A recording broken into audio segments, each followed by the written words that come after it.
close our eyes to rest. Because as night falls, a group of mysterious alien creatures gather quietly in front of the mirror, mimicking our every move. If anyone tries to resist, they'll tear us apart without hesitation. Once someone tried to escape during the day, but no matter which way he went, he always ended up back at the starting point. And when night came, those creatures, like hunting dogs, tracked him by scent and ruthlessly killed him. I've had enough of this life, living in constant fear. But every time I try to act, the experienced old woman stops me. She's lived here for 20 years, and she knows exactly how brutal those creatures are. She tells me, if we anger them, we all die. I agree to her on the surface, but I can't accept it. Every time I go out for food during the day, I mark trees along the way. At night, I stand in front of the mirror striking different poses to please the creatures. After countless days and nights of observation, I finally know the terrain like the back of my hand. Today, I decided to take a bird and run out of the house, never looking back. Surprisingly, the old woman didn't stop me this time. I felt confused, but followed the markings I left behind, running as fast as I could,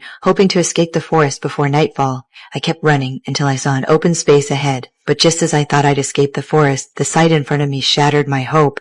Mountains stretched endlessly across the horizon. I realized, even if I ran my legs off, I could never escape in a single day. Despair swallowed me whole. At that moment, the old woman appeared behind me. You're not the first to have tried getting out.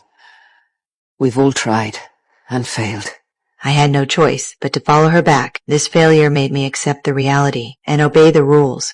However, the next time I went out for food, I was with the youngest, Tyler. On the way, Tyler kept complaining about how the old woman always orders them around. I came up with an idea and started agreeing with him, speaking ill of the old woman. After growing closer to Tyler, I came up with a bold idea. We had never truly seen those creatures. Maybe the old woman made it all up. A spark of realization flickered in Tyler's eyes. Driven by curiosity, we secretly went to the creature's hiding place. Standing before the deep cave, I didn't feel fear, but excitement instead. Don't you want to know what they are? We decided to take the risk. Tyler tied the rope at the entrance, and I ventured deep into the cave. Nothing happened along the way, until I reached the bottom, only to find it completely empty, no trace of the creatures. Instead, there were scattered human tools. I didn't think too much about it, picked up a few useful items, and sent them up with the rope. I wasn't satisfied and wanted to go deeper into the cave, but just then, a strange sound came from inside. I quickly called Tyler, and a hand slowly reached out from the cave. As it touched the sunlight, it emitted white smoke. In a panic, Tyler dropped the rope, and I barely escaped. Soon, the items we brought back proved useful. Tyler used an old camera and monitor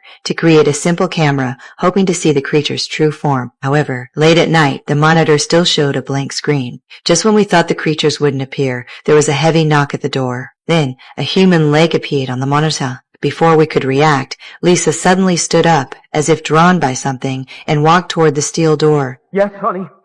Please, open the door.